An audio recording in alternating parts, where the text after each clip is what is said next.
America ও ইসরায়েলের ব্যাপক বোমাবর্ষণের পরেও এখনও অক্ষত রয়েছে ইরানের অর্ধেক মিসাইল লঞ্চার এবং হাজার হাজার কামিকাজি ড্রোন। গত কয়েক দশক ধরে মাটির নিচে তৈরি সুড়ঙ্গ পথ এবং পাহাড়ের গভীরে লুকিয়ে রাখার কারণেই এসব সমরাস্ত্র ভাণ্ডার খুঁজে পাচ্ছে না আমেরিকার অত্যাধুনিক যুদ্ধবিমান। মার্কিন গোয়েন্দাদের সাম্প্রতিক এক রিপোর্টে বেরিয়ে এসেছে এসব চাঞ্চল্যকর তথ্য। সংশ্লিষ্ট 3টি গোপন সূত্রের বরাত দিয়ে এমন পরিস্থিতির কথা জানিয়েছে প্রভাবশালী সংবাদ মাধ্যম CNN। প্রকাশিত প্রতিবেদনে দাবি করা হয়, 1 মাসের বেশি সময় ধরে যুদ্ধ চললেও এখনও ফুরায়নি ইরানের সামরিক শক্তি। তেহরানকে প্রথমে যতটা দুর্বল ভেবেছিলেন প্রেসিডেন্ট ট্রাম্প, মাঠের বাস্তবতা পুরোপুরি ভিন্ন। আর এই ভুল হিসাব নিকাশের খেসারতি এখন দিচ্ছে মার্কিন ও ইসরায়েলি বাহিনী। নিজেদের সম্মান বাঁচাতে ইরানের 90% সামরিক সক্ষমতা গুঁড়িয়ে দেওয়ার কথা বলে আসছে পেন্টাগন।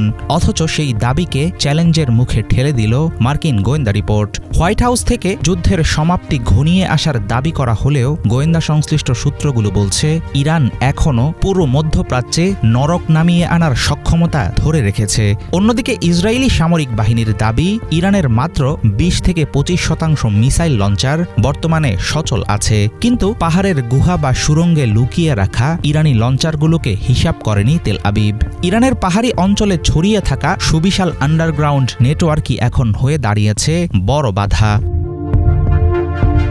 মিসাইল লঞ্চার সরাসরি ধ্বংস করার বদলে এখন ইরানের পাহাড়ি এলাকায় থাকা টানেলের প্রবেশ পথ বন্ধ করতে মরিয়া আক্রমণ চালাচ্ছে আমেরিকা ও ইসরায়েল, যেন মাটির নিচের ঘাঁটি থেকে সমরাস্ত্র বের করতে না পারে তেহরান। অবশ্য রণক্ষেত্রে ইরানও অনেকটা বদলে ফেলেছে নিজেদের যুদ্ধ কৌশল।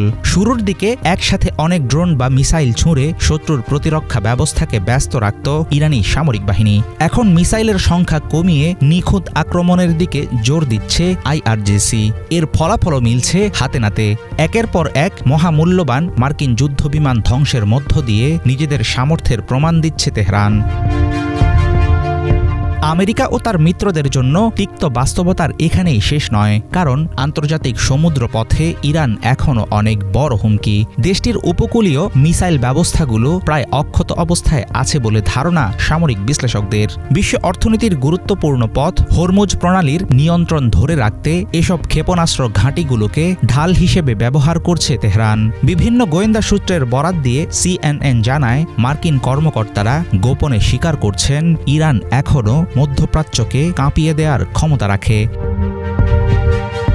প্রেসিডেন্ট ট্রাম্প আগামী 2-3 সপ্তাহের মধ্যে যুদ্ধ শেষ করার ঘোষণা দিয়েছেন।